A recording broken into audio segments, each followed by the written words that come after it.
Hoy nos acompaña Carlos Bardavío Antón, abogado, autor del libro Las sectas en Derecho Penal, estudio dogmático de los delitos sectarios, autor del libro Sectas criminales y coercitivas en Derecho Penal mexicano, licenciado en Derecho, experto en Psicología Jurídica, máster en Derecho Penal, miembro del Grupo de Investigación Penal CRIM, UNIR, doctor en Derecho Penal con la calificación de sobresaliente cum laude, con una tesis nombrada Las sectas en Derecho Penal en 2017. Carlos es socio director del despacho Bardavío Abogados.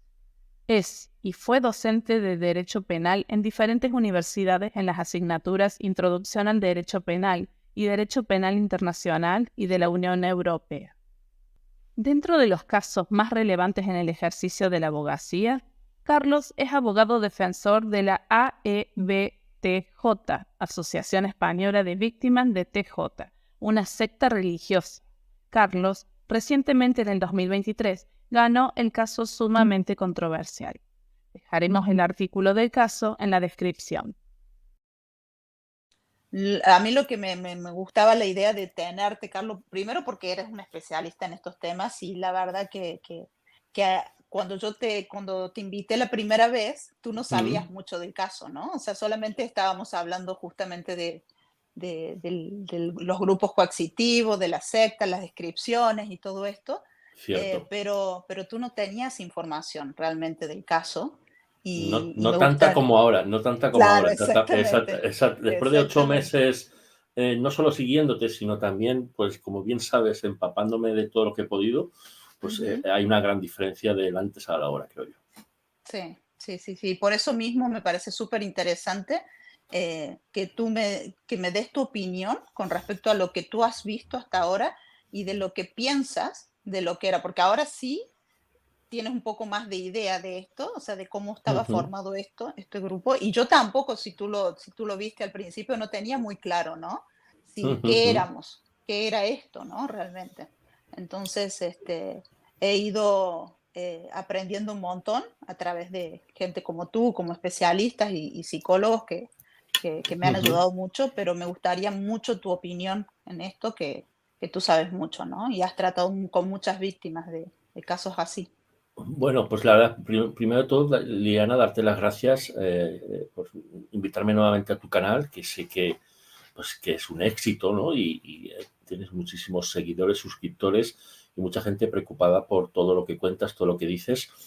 Y más ahora, ¿no? Que he visto, pues, que realmente yo creo que estás dando Mm, muchos más detalles, incluso a mí personalmente yo creo que me has confesado incluso muchos más que, ujú. bueno, pues que tú libremente cuando veas adecuado, pues contarás al público en general. Y la verdad es que, como tú bien decías al principio, cuando me llamaste para la primera entrevista, y me centré mucho en la cuestión de la persuasión coercitiva o manipulación psicológica dentro de grupos coercitivos, que es un tema que yo he trabajado pues desde hace muchísimos años, pues casi 20 años aproximadamente, la tesis doctoral y luego pues muchísimos artículos científicos, libros científicos porque se han ido publicando en revistas de alto impacto. Recientemente, pues hace 2 semanas, bueno, en verdad a final de julio, publicamos uno en una revista americana eh, Ujú, sobre la manipulación psicológica y su evidencia, persuasión coercitiva y su evidencia a través de sentencias condenatorias.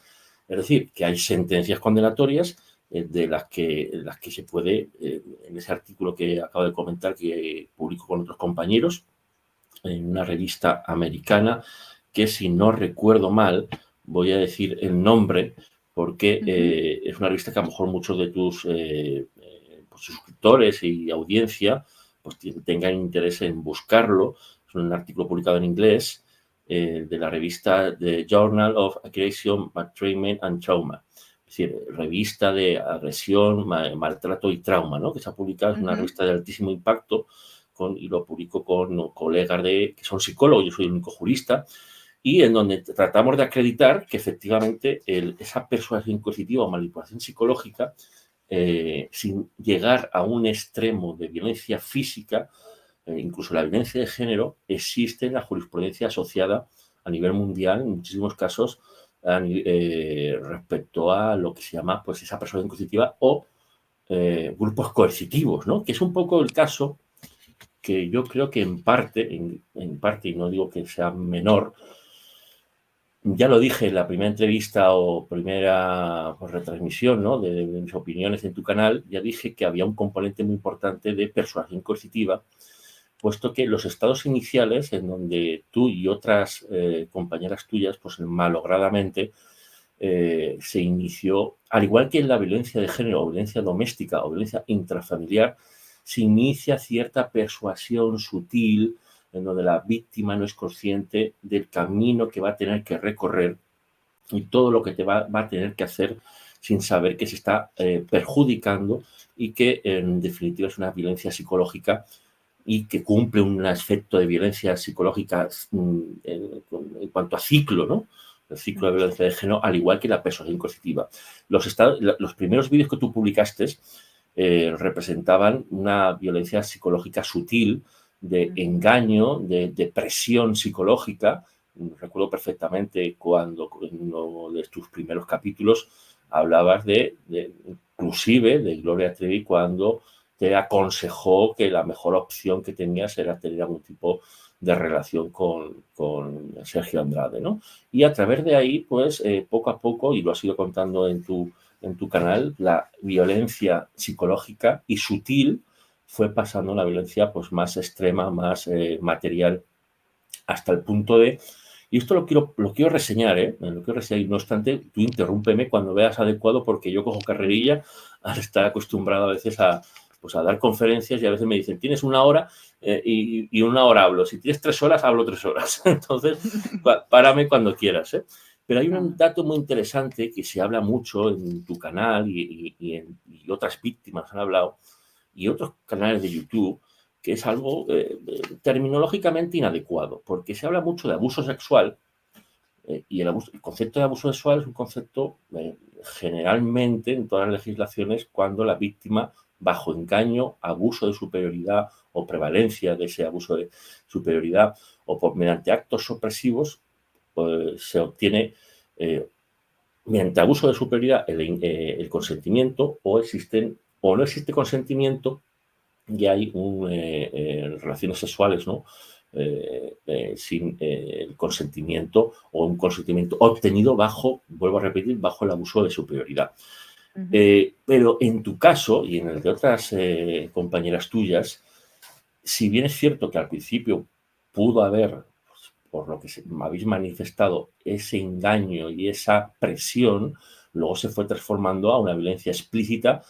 Y ese concepto de violencia explícita, violencia material, incluso intimidación, bajo amenaza y bajo torturas, etcétera, estamos hablando ya de un concepto de agresión sexual.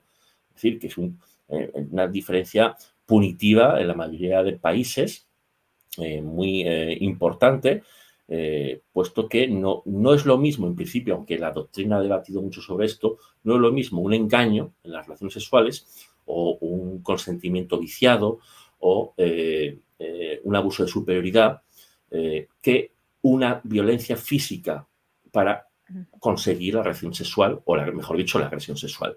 Por lo tanto, yo creo que lamentablemente fuisteis víctimas de muchos delitos. El principal, que había un fin libidinoso, un fin sexual por parte de Sergio Andrade, pues lamentablemente de un delito de agresiones sexuales lo habéis contado. El caso de la introducción de botellas de Coca-Cola al objeto de producir abortos se une a una agresión sexual mediante también palizas previas, latigazos, amenazas como la intimidación, etcétera, etcétera, pero ya la cuestión que va increciendo es cuando se produce ese tipo de aborto que inclusive a mí personalmente me llamó mucho la atención, puesto que ya no solo es una agresión sexual, o varias o continuadas agresiones sexuales durante meses y años, sino que también ese tipo de ejecución del aborto o tentativa de aborto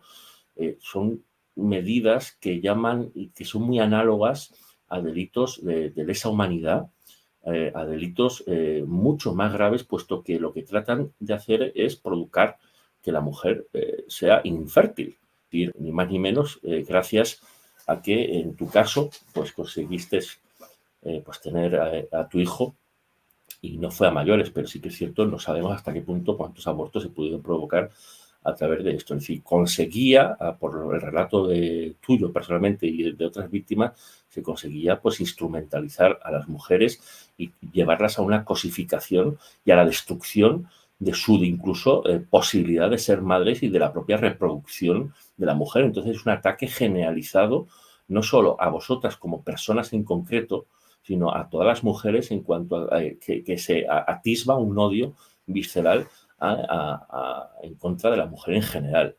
Por eso la pena, muchas veces de la violencia de género, doméstica, intrafamiliar, en muchas legislaciones es una pena mayor que si un sujeto pega a otro sujeto. Es decir, la violencia de género tiene una pena mayor porque no solo comunica y quebranta los bienes jurídicos de la víctima en cuanto a su estabilidad psicológica y su integridad física, sino que también ataca, en este caso, a otros bienes jurídicos, como es la seguridad de los ciudadanos y de las mujeres en una paz social respecto a la convivencia con sus parejas, etcétera. Es decir, el agresor no ataca solo a la víctima, sino ataca a todas las mujeres con ese comportamiento, inclusive no solo con la agresión, sino también con esas medidas abortivas tan lamentables y tan pues, asquerosas y bueno, grotescas, ¿no? Pero fíjate que desde que me propusiste esta, no sé si llamar entrevista, sino más bien pues charla, he estado meditando pues cuidadosamente cuál es mi opinión, ¿no? En definitiva, después de estos 8 o 9 meses que te he seguido, he investigado y, como tú bien sabes, pues me he preocupado todo lo que he podido por tener una mayor opinión, ¿no?, jurídica y poder ayudarte en la medida de lo posible, ¿no? Mira, fíjate que tanto cuando tú hablas como cuando también hablan otras víctimas, se habla de forma central, ¿no?, de esa violencia, torturas, golpes, amenazas y, por supuesto, ya no tanto abusos sexuales, sino también agresiones sexuales continuadas. Claro, aquí se plantea un plus mayor en este caso, porque además de que estabais siendo constantemente trasladadas de país a país, que no cobrabais, que no tenéis una remuneración y que tenéis un trabajo constante, por ejemplo, en los últimos capítulos tuyos, hablar de largas jornadas de trabajo, pintar la casa, hacer labores domésticas, es decir, estamos hablando ya de un concepto que ya estaría muy cercano, y si no, dentro del delito de trata de personas en su modalidad de servidumbre. De servidumbre. También se puede hablar de la explotación sexual. Ahí eso habría ciertos matices y yo me decantaría más por... como esclavas, prácticamente, esclavas de estas personas. Esclavas sexuales, lo que pasa es que no hay una explotación económica, que es, digamos, el sentido tradicional de la trata de personas, en donde el autor se beneficia de la trata de explotación sexual a través de terceros que no son conscientes de la trata de personas, porque si lo son conscientes de la trata de personas, el hombre, por ejemplo, que tuviera relaciones sexuales con una chica que sabe que está bajo la coacción y la amenaza, o el engaño de la trata de personas, sería copartícipe, ¿no?, o coautor de esa, o al menos cooperador necesario de esa trata de personas, ¿no? Pero al menos son agresiones sexuales continuadas, amenazas, golpes, torturas y de forma muy clara una servidumbre en la trata de personas, de forma muy clara. Podríamos plantear también una explotación sexual. Y aquí realmente he visto, permíteme que me atreva a decir, he visto un cambio de información, no más que un cambio, una ampliación de la información. Quiero ser correcto en las palabras, más que un cambio es una ampliación de la información respecto a los primeros capítulos, respecto a los últimos 3-4 capítulos, que es cuando has empezado a detallar más aún cierta participación de terceros más allá de Sergio Andrade. Recuerdo perfectamente este último capítulo, creo que se llama Los golpes o el anterior, y en donde hablar de claro, el último, en donde hablas ya de forma clara de una participación de Gloria Trevi. Dijiste en este capítulo, pidió ser parte, ¿no?, de las agresiones sexuales continuadas que se fueron incrementando como agresiones sexuales grupales, en donde parece ser, según cuentas, cuentan también las otras víctimas, eran agresiones sexuales grupales donde todas estaban obligadas a participar conforme a los deseos de Sergio Andrade. Pero esta participación de Gloria Trevi, tal y como lo cuentas, y que algunas de las otras víctimas también han comentado, y esta manifestación de pidió ser parte, y cada día más frecuentemente, esto es un dato, un plus ampliatorio a la información que has dado. Y aquí se abre realmente pues una polémica, puesto que yo he escuchado, bueno, pues de estos 8 meses, como bien tú sabes, pues me interesa por tu caso, y he visto pues otros canales de YouTube, otras informaciones, y pues hay gente, como te voy a contar, ¿no? Que hay gente, pues, o canales de YouTube o youtubers que son a favor de una parte, a favor de otra, etcétera, etcétera, ¿no? Y en mi opinión, hay un sentir por parte de un cierto sector que habla de que la víctima es absolutamente inocente en todo momento, en toda circunstancia, en el futuro, partiendo. Y ese es el argumento que se esgrime a favor, por ejemplo, de Raquenel y de Gloria Trevi, ¿no? Que ha sido víctima y se prolongaba, digamos, la situación de víctima en el momento en el que luego entrasteis vosotras como víctimas. Mira, yo quiero poner un ejemplo que no tiene nada que ver con el vuestro, pero quizá tu audiencia, tus suscriptores van a entender cómo se analiza, o cómo al menos yo, mi opinión jurídica, analizo este tipo de casos, y que además viene en parte refrendada por la jurisprudencia.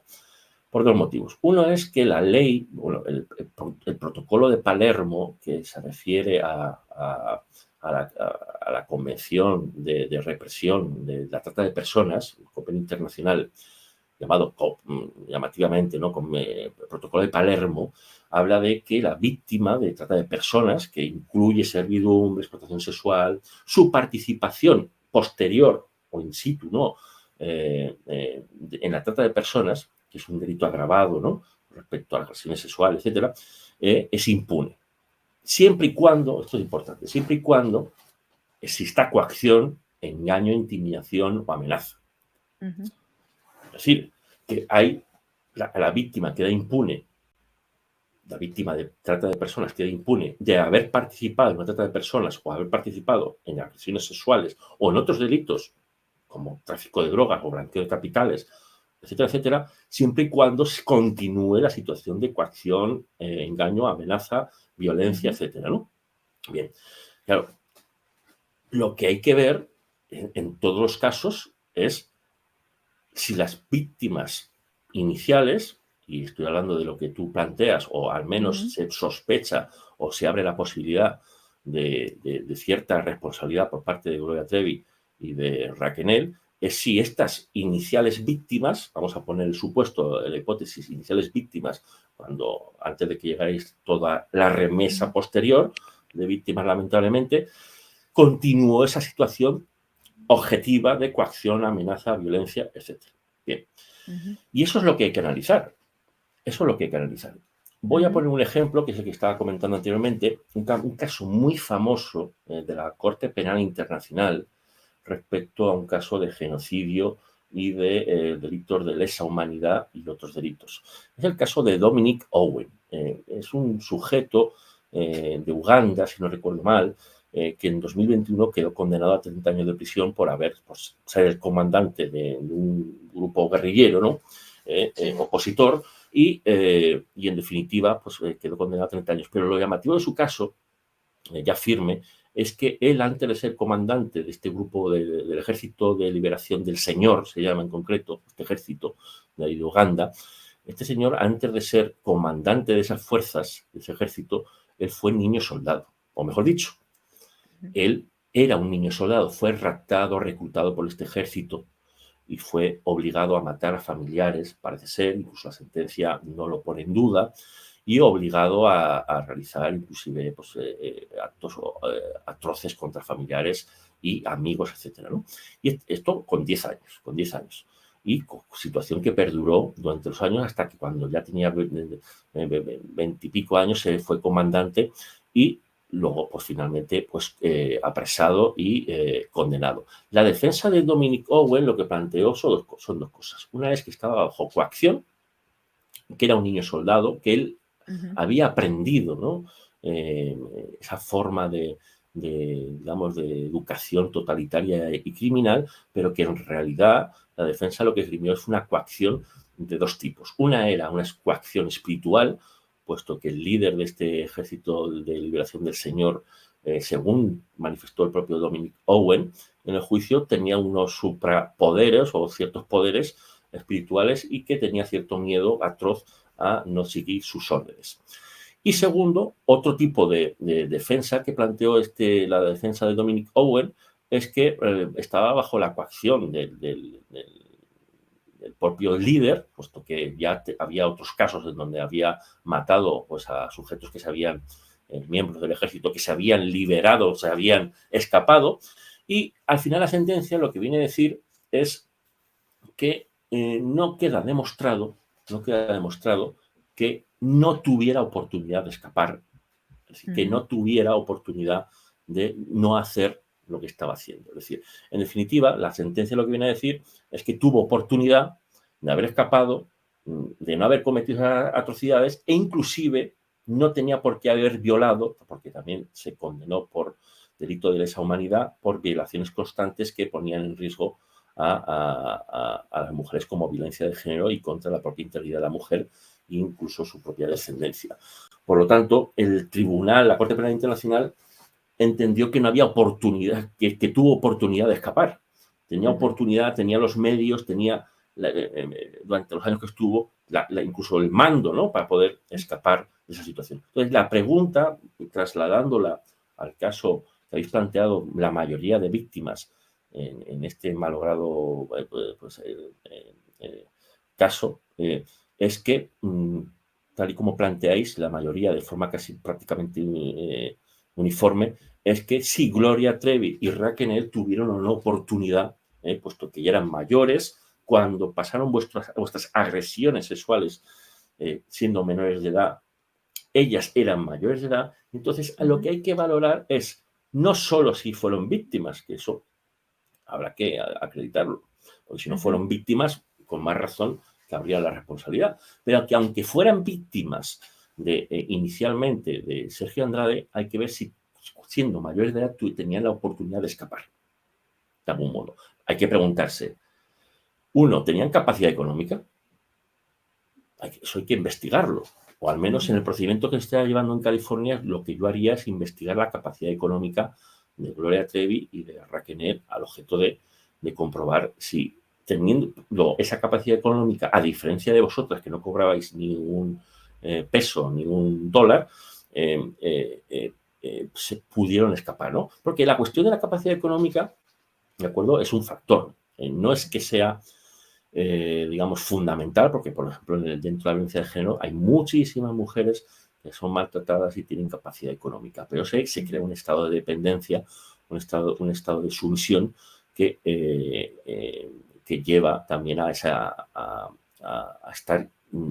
justificando inclusive a veces o tolerando o no pudiendo salir del maltrato. Por lo tanto, el factor económico es un factor, pero no es fundamental. Luego, dos, hay que analizar dentro de esa oportunidad hasta qué punto, como tú decías en este último capítulo, pidió ser parte, porque una cosa es que te obliguen a ser parte y que haya pruebas de que te obliguen a ser parte, y otra cosa es que ella voluntariamente pidiera ser parte. Es decir, alguien puede ser víctima y luego victimario, perfectamente. El caso esa es una pregunta que me hacen, ¿eh? O sea, y de hecho mucha gente, más que hacer vela, me la recalcan como diciendo, no, recuerda que no puedes ser víctima y victimario. Me lo dicen porque como yo estoy realmente diciendo la verdad, ¿no? Y hablando de temas fuertes y hay gente que le molesta que los diga y que hable de esos temas, empiezan a recalcarme como diciendo, si tú dijiste que fue víctima, no puede ser victimaria, ¿no? No, eso penalmente, jurídico-penalmente, cabe perfectamente la posibilidad de ser víctima de un delito y luego progresivamente entrar en una organización criminal. Es decir, Es decir, yo he planteado y tengo artículos publicados que planteo la exención y atenuación de la responsabilidad, inclusive como déficit de socialización en menores que han sido educados por un régimen totalitario, por una educación criminal, por una educación criminal y totalitaria. Son casos muy extremos que pasan en México, dentro de las organizaciones criminales y en la trata de personas también, ¿no? Que se puede plantear también en el caso de Gloria Trevi. Pero eso hay que demostrarlo. Es decir, el hecho de que haya sido víctima alguien no excluye de responsabilidad en otros actos posteriores cuando se tiene oportunidad de escapar, se tiene oportunidad de no someterse. Entonces, eso es lo que hay que evaluar, no solo por cuestiones económicas, sino ver el grado de sometimiento. Cuando yo anteriormente hablaba de la impunidad de la víctima de trata de personas cuando participa en la trata de personas, el protocolo de Palermo habla de que realmente haya coacción, violencia, engaño, amenaza, etc. Es decir, circunstancias, pero además objetivas o graves o fuertes, no cosas livianas. Es decir, ¿cabe la posibilidad de que una víctima luego le interese ser parte de una organización criminal o formar parte dentro de las agresiones sexuales? Pues puede ser. Y hay algo que a mí, como te decía anteriormente, me llamó mucho la atención y es esta frase, ¿no? En tu último capítulo, pidió ser parte. Es decir, eso es un elemento que deberá ser investigado en el procedimiento de California y que, evidentemente, cada parte tendrá que demostrar con sus pruebas cada situación. Es decir, también Gloria Trevi y Raquel van a tener que demostrar que han sido víctimas. El problema es si nadie ha visto eso o se ha dado, o mejor dicho, se ha dado por hecho que eran víctimas. Porque... Claro. Sí, bueno, mira, cuando yo llego al grupo, desde el momento que yo llego al grupo, yo lo que puedo decir es lo que yo vi, es lo que vengo contando, ¿no? Y cuando yo llego al grupo, el grupo ya estaba, ya existía, ¿no? O sea, ya funcionaba como lo que funcionó hasta el final, ¿no? O sea, pero de hecho es cuando yo llego es la época en la que más se hacían este tipo de reclutamientos, ¿no? Porque ya luego es el escape, es la huida. Y en ese momento el grupo ya estaba formado y había roles muy específicos, ¿no? O sea, a veces uno se tarda en entender todo esto porque uno siempre justifica. La víctima siempre justifica muchas cosas en su cabeza, ¿no? Pero yo sí lo que puedo decir y lo que siempre lo puedo decir sin problema es que no estábamos iguales, es que desde que yo llegué en la época en que yo llegué hasta el final, yo nunca las vi con el sometimiento que todas las demás teníamos. Nunca las vi con ese tipo de castigo que nosotras teníamos. Nunca. ¿Me entiendes? Claro.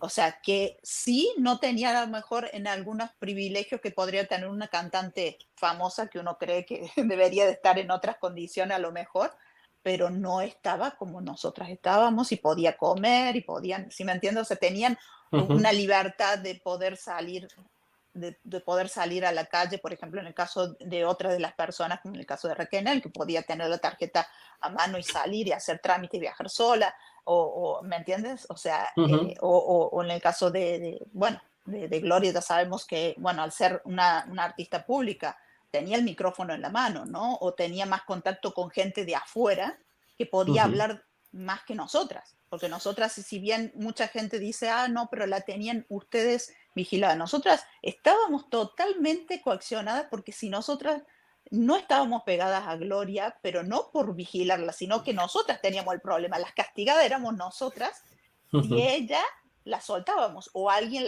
le tocaba, era más que nosotras la cuidábamos a ella y nosotras si no lo hacíamos, a nosotras nos castigaban, ¿me entiendes?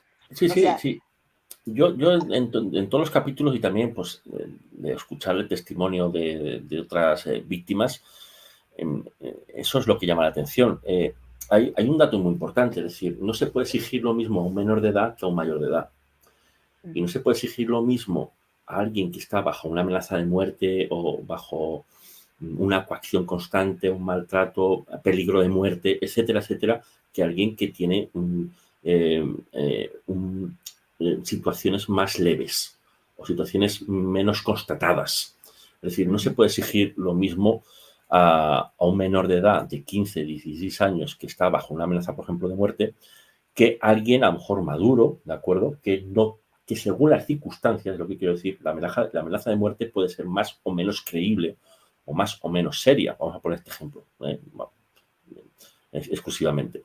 La amenaza de muerte a un menor de edad, por ejemplo, no me estoy refiriendo solo a este caso, penetra mucho mejor o se adquiere mayor seriedad o tiene mayor seriedad para el menor, precisamente por su falta de madurez o porque el menor lo interpreta de una forma más seria, porque no ve todas las posibilidades de comportamiento, de alternativas, de denunciar, cuando igualmente pasa en los abusos sexuales, cuando un mayor de edad o una autoridad religiosa dice al menor no denuncies porque si no voy a matar a tus padres o voy a, por ejemplo, voy a hacer daño a tus padres, por ejemplo, ¿no? O a tus amigos o a quien sea. Es decir, en ciertas circunstancias, las amenazas hay que ver el contexto para valorar si son más o menos creíbles, más o menos serias, para efectivamente ver si tiene un potencial amenazador efectivo, ¿no? En menores de edad, evidentemente, es mucho más efectivo una amenaza de muerte, en según qué circunstancias, que en un mayor de edad.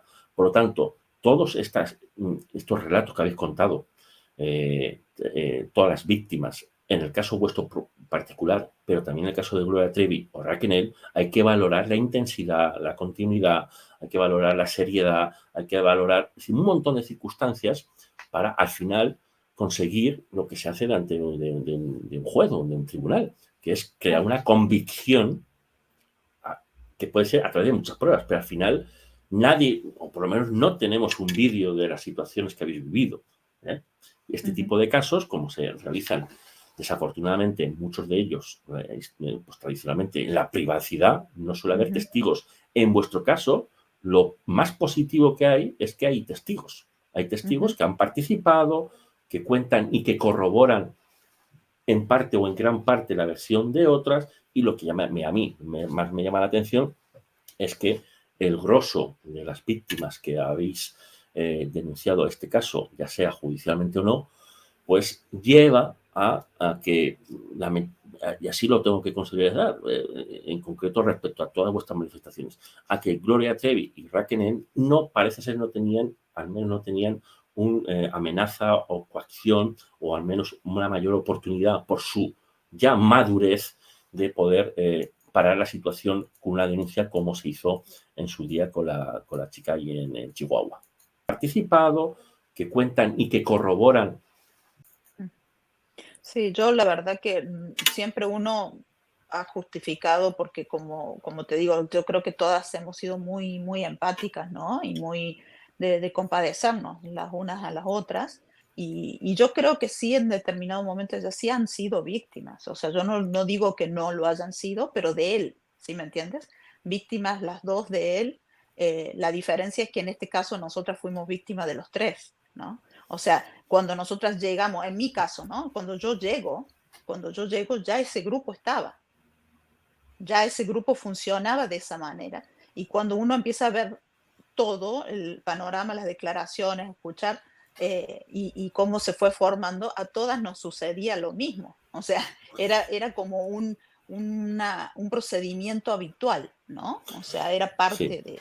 Pero voy a poner otro ejemplo. Es decir, si alguien es víctima, se me está ocurriendo ahora mismo a bote pronto, pero para que veamos un poco el grado de exigibilidad que tenemos las personas en según qué circunstancias, en según qué momentos y contextos, tanto en menores como en mayor edad. Si alguien insulta a otro porque tiene una relación de amistad o de pareja, el insulto, evidentemente, pues crea una afección psicológica que incluso puede ser pues, paralizante, ¿no? O crear cierto temor, ¿no? El insulto a un tipo de amenaza menor, ¿no? Pero si bajo ese insulto la víctima de ese insulto pretende justificar el no haber hecho nada ante los abusos sexuales de su hija perpetrados por el autor de los insultos, marido y padre de la hija de esta persona que acabo de referir, de la mujer, pues no es proporcionado. Es decir, ¿es víctima de insultos leves o de alguna amenaza leve? Sí, pero ¿qué exigiría o qué le podemos exigir a una madre o a un padre, haciendo la inversa, ante situaciones de abusos sexuales o agresiones sexuales a su hijo o hija, en caso de que no denuncie. Porque en caso de que no denuncie, en este caso sería, sabiendo que se están produciendo los abusos o agresiones sexuales, sería una copartícipe o coautor o coautora o coautor de agresiones sexuales. Es decir, que el que sea víctima de ciertas situaciones no exime de responsabilidad en otras situaciones, porque hay que ver el grado del delito por el cual se constituye como víctima en otra situación. Y luego la conexividad, la conexión de responsabilidad de un delito como víctima a una participación o coautoría respecto a otro delito, y eso tiene que ver con la exigibilidad a los seres humanos como personas en según qué circunstancias. No se puede exigir lo mismo a un menor que ve esas situaciones y que sufre ciertas amenazas que para un mayor de edad sería leve, pero para un menor de edad serían graves, que a un mayor de edad. Es decir, hay que ver las circunstancias. Por lo tanto, en la línea, y hablo de este caso y cualquier otro en donde se habla de que la víctima per se siempre es víctima, no es correcta. No es correcta. A pesar de que el protocolo de Palermo de trata de personas habla de la impunidad de la víctima en la trata de personas, pero cuando se cumple una amenaza grave, una coacción grave, continuada, que afecta al delito que posteriormente hace la víctima de trata de personas, que puede ser otro delito de trata de personas o un delito, por ejemplo, de tráfico de drogas. ¿Me explico, no? Entonces, sí. Todo eso en el juez o en los tribunales hay que probarlo.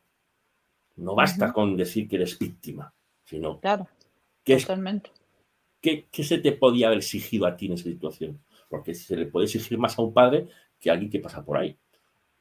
O, por ejemplo, como se está planteando en California, hay que ver el grado de exigibilidad, primero, y de conocimiento que tenían ciertos sujetos, personas físicas y personas jurídicas de ciertas respecto a todo lo que estaba pasando. Porque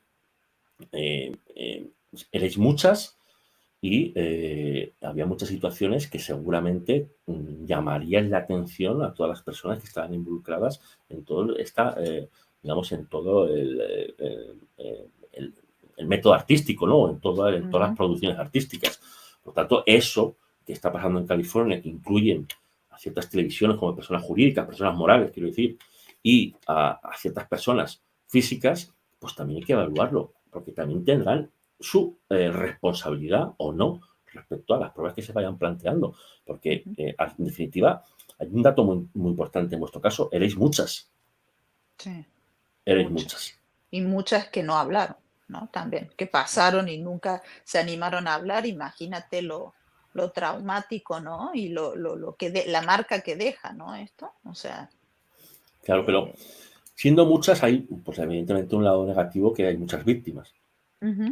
Pero un lado positivo, siendo muchas las víctimas, es más fácil crear una convicción en un juez cuando los testimonios son verosímiles, son creíbles, sin contradicciones. Sí, persistencia en la incriminación. Estos son parámetros que utiliza la jurisprudencia, más bien, es casi que de sentido común, para valorar a un juez con su sana crítica si una prueba tiene pues la impresión de ser una verosímil y si una prueba que tiene carga, una prueba que llega a ser efectiva para convencerle para una condena, en definitiva. En definitiva, pues la carga de la prueba, ¿no? En este sentido. Entonces, vuestro relato, como está pasando en California, todo este relato, si está bien compaginado, si no tiene muchas contradicciones, puede haber contradicciones, esto quiero dejarlo claro, sí, puede haber ciertas contradicciones puntuales de si era de noche, si era de día, porque la contradicción hay que ver si tiene relevancia. Alguien se puede equivocar, todos cometemos lapsus linguae, es decir, digo que era de noche cuando quiere decir que era de día, sí, hay que ver, no que exista una contradicción, porque contradicciones hay muchas, hay que ver si esa contradicción es relevante para algo. ¿De acuerdo? En el tiempo, en la situación, luego si el relato es verosímil, la verosimilitud tiene que ver con que si se cumple el contexto, por ejemplo, hay datos periféricos que corroboran de alguna manera y hacen creíble que tal persona estuvo en tal sitio. Claro, si una persona dice que fue abusada sexualmente o agredida sexualmente en la Conchinchina y no se demuestra que estuviera allí, pues ya no parece verosímil. Y luego la persistencia en la incriminación. Persistencia en la incriminación sería un tercer factor, que es que alguien acuse de forma persistente y de forma lineal. Lineal. es decir, sin graves contradicciones, etc. Y un cuarto elemento muy importante es que no haya una animadversión previa, es decir, que no haya un ánimo espurio que haga pensar que lo que se está denunciando es por un interés ajeno o espurio, ¿no? En definitiva, o por una animadversión previa, es decir, porque por ciertas circunstancias que pueden suceder, porque se lleva un dinero, porque hay un rencor previo, etcétera, etcétera. Esto sirve mucho en la jurisprudencia, por ejemplo, aquí en España, también en México y en California, al objeto de valorar si esa prueba tiene visos de desvirtuar la presunción de inocencia. Por lo tanto, yo lo que estoy viendo, al menos así, en las Jane Doe, ahí en Estados Unidos, es que lo que se está publicando, que no tenemos más acceso, es que van todas a una con un relato que es uniforme. Otra cosa, evidentemente, no puedo decir, puesto que también, como no, Gloria Trevi y Raquel tienen derecho de defensa. Exacto. Sí, sí, sí. Yo creo que cuando se habla, se tiene que demostrar, ¿no? Con la verdad. Y, y bueno, es eso, nada más. Lo que yo creo que la mayoría de las víctimas, ¿no? En este caso, siempre lo que hemos buscado es la verdad, ¿no? Esto no es lo único que nos va a dar paz, como te digo. O sea, yo creo que tú leíste mi declaración de hace años y tú te diste cuenta de lo grave, ¿no? De esas declaraciones, de lo que se declaraba y de lo que no se nos tomó en cuenta, ¿no? Y es muy triste, pero eso es lo que nosotros necesitamos, solamente la verdad, que se Es que entienda lo que nos pasó, que creo que es lo que nos va a terminar de dar esa paz que necesitamos y no que siempre se nos siga lastimando y haciendo ver como si nosotros hubiésemos inventado una situación tan cruel, ¿no? Bueno, es Que que hemos hay una, vivido. hay una cosa gravísima, ya acuérdate que lo hablamos en privado ya hace unos Sí, meses, en tus declaraciones y de otras víctimas en ciertos tribunales mexicanos, o incluso en otros países, no se tomó en cuenta como una declaración de una víctima. Es decir, no. eso fue un fallo bueno, histórico, garrafal, que lamentablemente ha pasado no solo en México, en otros países, puesto por muchos motivos que no voy a entrar. Por eso Ujú, no está de más también esta propuesta, si no recuerdo mal, de ciertas víctimas ante la Comisión Interamericana, ¿no? Creo ujú, recordar, corrígeme si me sí, equivoco, de Derechos Humanos, al ujú, objeto de que haya un pronunciamiento claro respecto a que no se puede consentir que si un testigo es llamado a declarar sobre cierto delito que ha podido ver respecto a otra víctima y si este testigo cuenta que ha sido violado, ha sido maltratado, ha sido instrumentalizado en una trata de personas, no se tenga en cuenta, puesto que a pesar de la nomenclatura que se utilice en el acta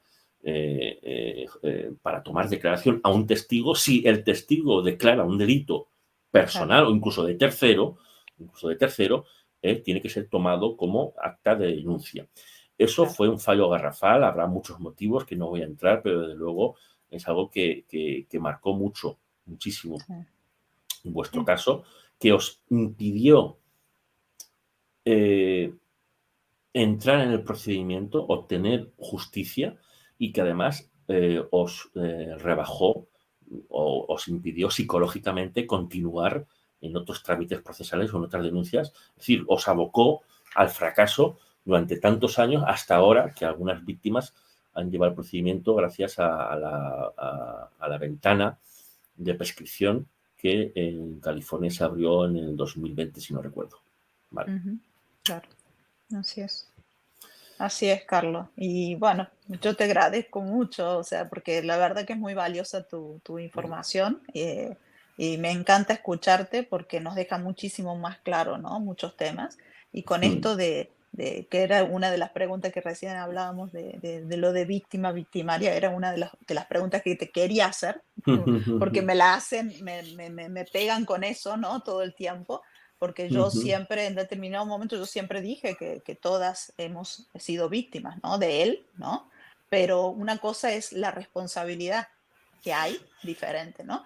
Entonces, es como que eh, tratan de hacerme sentir cuando digo las cosas como si, siéntete mal porque tú eres injusta, porque tú estás, eres una decepción por decir la verdad prácticamente, ¿no? O sea, yo siempre le digo, y ahora entiendo ese término de monovoladores, ¿no? Que siempre Mm. tienes que tener gente diciéndote cómo haces esto, ¿no?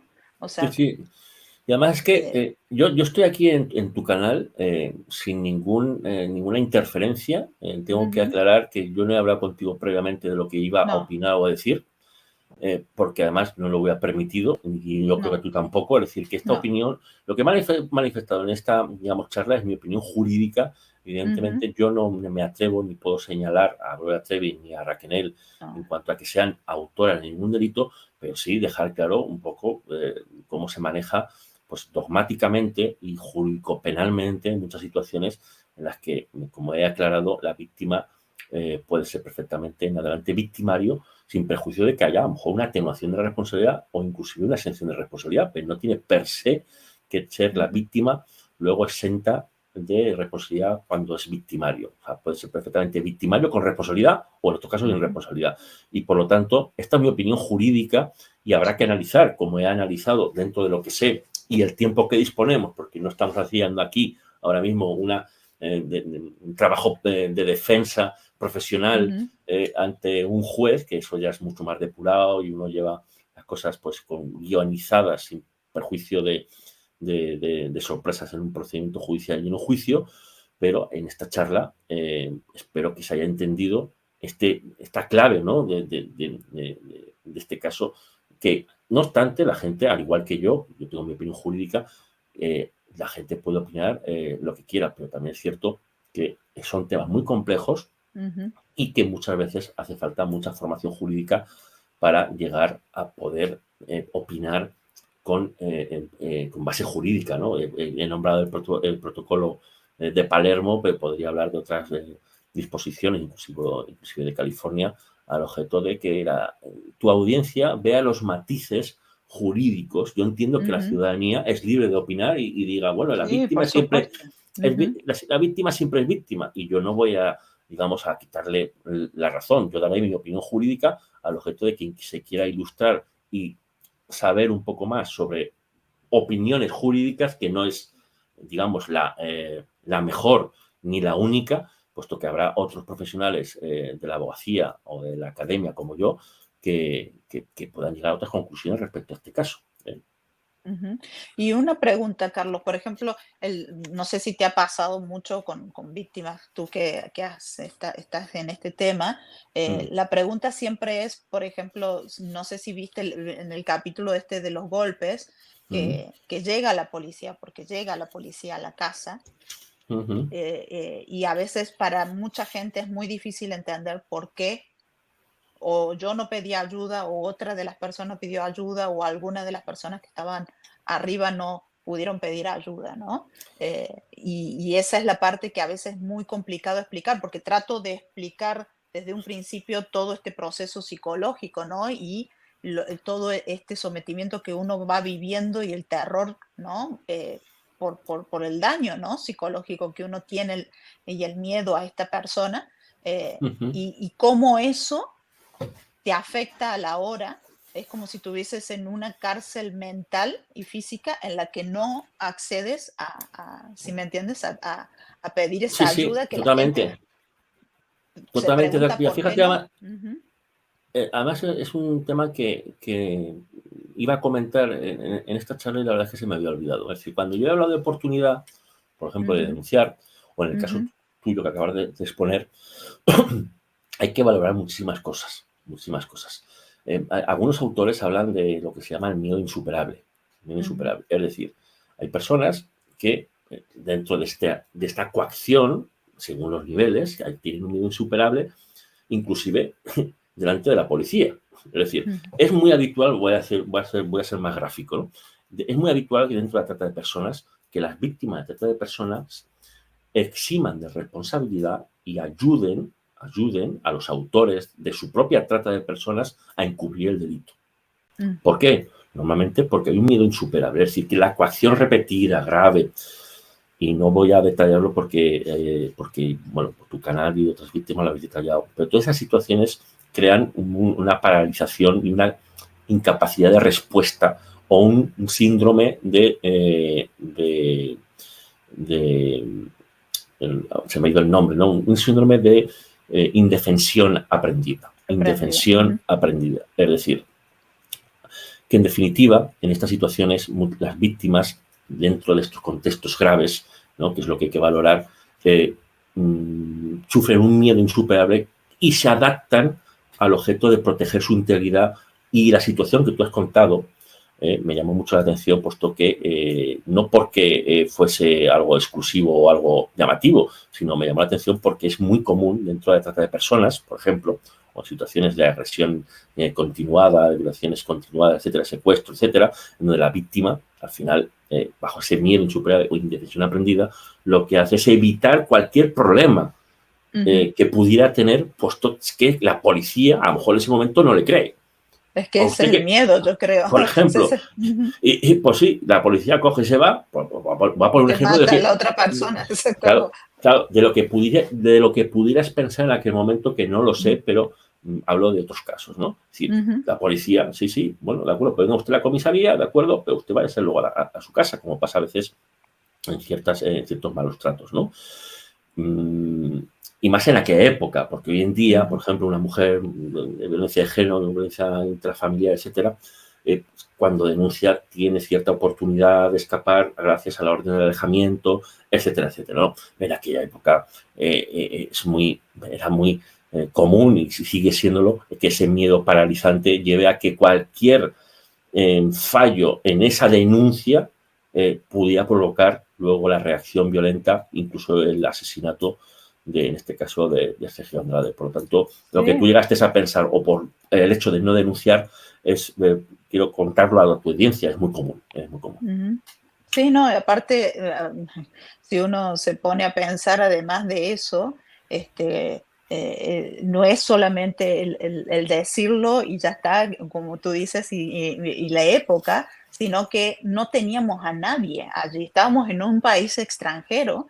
Yo estuve casi todo el tiempo en países extranjeros, solamente en Argentina, que fue mi país, que fue donde menos tiempo estuve, pero todo el tiempo estaba en lugares donde yo no tenía nadie, ¿no? Y ninguna de nosotras teníamos a nadie. Y aún así la policía no era para nosotros en ese momento nuestra salvación, ¿no? Porque nosotros habíamos visto siempre que, ¿cómo te puedo explicar? Que todo lo de afuera era enemigo nuestro, porque eso es lo que nos inculcó y nos terminó haciendo pensar esta persona, ¿no? O sea, que todo era un peligro. Y como tú dices, el no confiar en lo de afuera nos daba más terror, ¿no? Porque si no se cumplía, si no nos ayudaban, si no pasaba nada, a nosotros nos iba peor allá adentro, ¿no? Fíjate que lo que dices es lo que comenté una vez en la primera charla que tuvimos.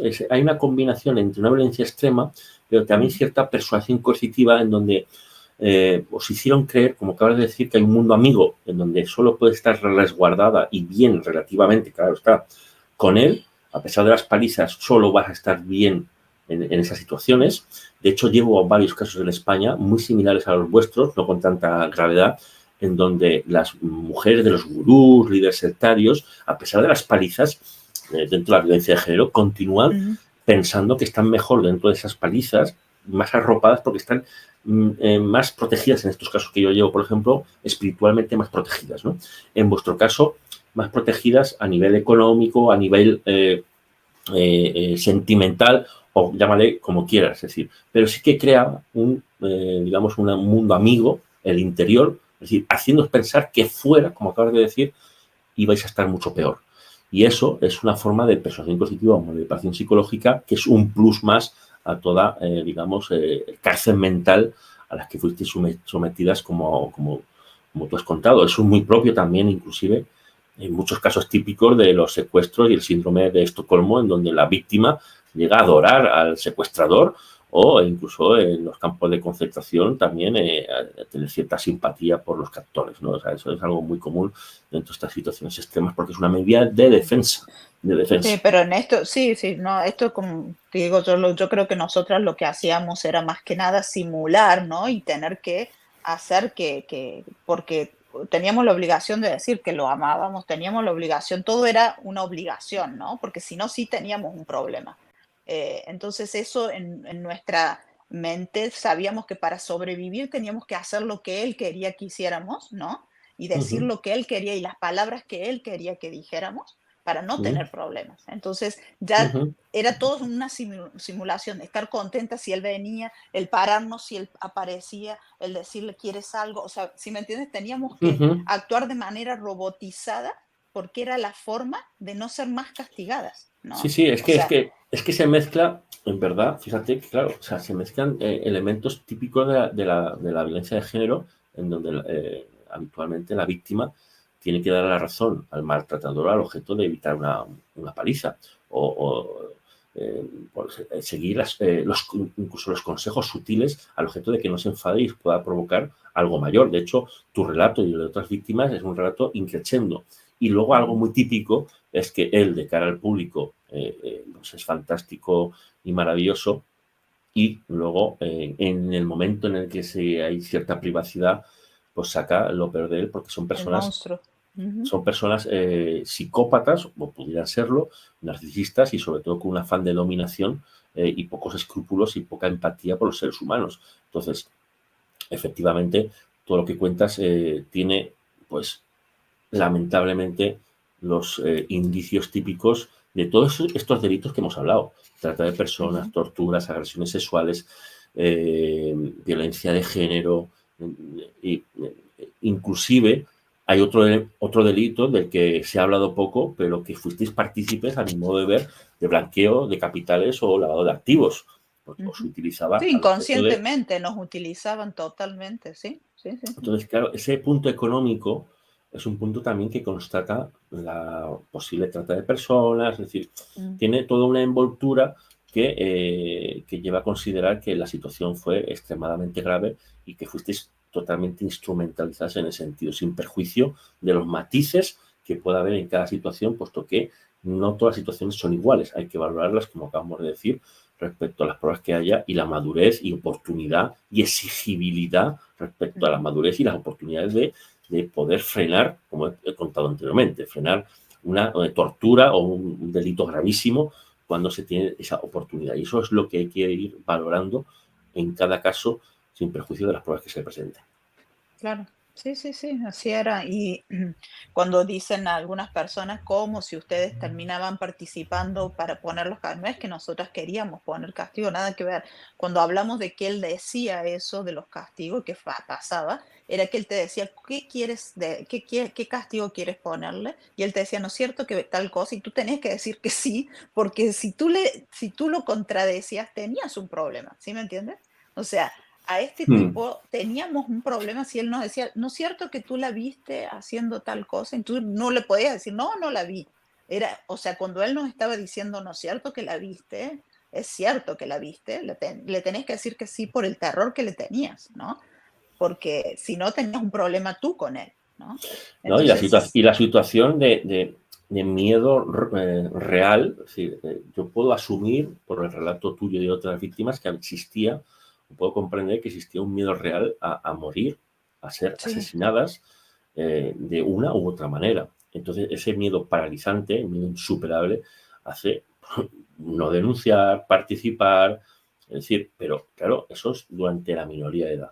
Conforme se va madurando, y vuelvo a traer el caso de Dominic Owen, conforme se va ujú, adquiriendo madurez, se va adquiriendo responsabilidad y se va adquiriendo dotes de mando como Dominic Owen, como comandante, y en otros casos, quizá habrá que valorar lo de Gloria Trevi y Raquel respecto a una gran diferencia de edad y posibilidades de todo tipo, si las tuvieron, valorar esas circunstancias, puesto que, como hemos comentado anteriormente, el ser víctima no excluye de responsabilidad en otros hechos posteriores o concurrentes en virtud de la gravedad de una cosa y otra. Hay que valorarlo, pero eh, eso es algo que dentro de la ciencia penal se conoce sin perjuicio, como he dicho anteriormente, que en ciertos casos pasa, ¿no? Pasa evidentemente. claro, exacto, así es.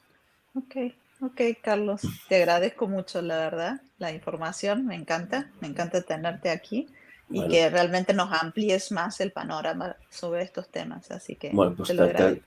te agradezco a ti, Liliana, también a Micaela por bueno, pues permitirme estar en tu canal, Liliana, que además pues, que sigo y sigo también otros canales porque es un tema que desde que nos conocimos pues me ha interesado. Lo conocía un poco, ahora un poco más, y ojalá pues que no solo que tengas seguidores y suscriptores, sino sobre todo que se haga justicia, que cuentes la verdad, tu verdad, que solo tú la sabes, y que con la verdad siempre se triunfa porque tiene un efecto potencial comunicador que transgrede mucho más que la mentira. Por eso normalmente la justicia pues da a la razón a las víctimas, y en tu caso pues ojalá tú te sientas más pronto que tarde reparada plenamente en la vulneración de todos tus derechos fundamentales.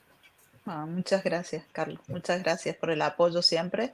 Y bueno, ya estamos en contacto y espero tenerte nuevamente aquí Ojalá, a medida que va avanzando. Todavía falta mucho más, así que bueno, pues ojalá espero me estar. vuelva a estar en tu canal y pueda nuevamente pues conectar con la audiencia y como bien saben, pues si tienen alguna pregunta o también, como no, crítica a mi opinión jurídica, yo soy de los que doy la cara y, como no, estaré pendiente de los mensajes de tus suscriptores y audiencia para Claro que sí. contestar en la medida de lo posible, porque no se puede tener tiempo para Exactamente. todo.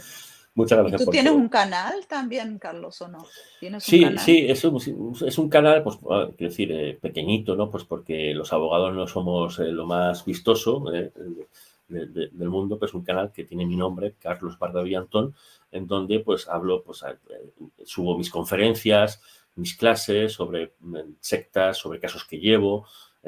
Recientemente ganamos en España el primer caso, después de 30 años de vigencia del Código Penal moderno actual, un primer caso de condenar a una secta destructiva por alterar y controlar la personalidad de las víctimas.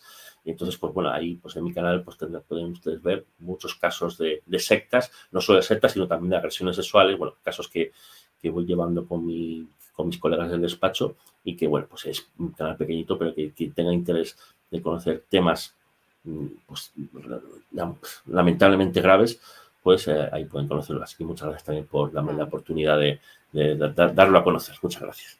No, no, te lo agradezco como víctima, ¿no? Como ex víctima y ahora sobreviviente, que personas como tú, ¿no? Que se dedican a las leyes, pero además a defender a víctimas, ¿no?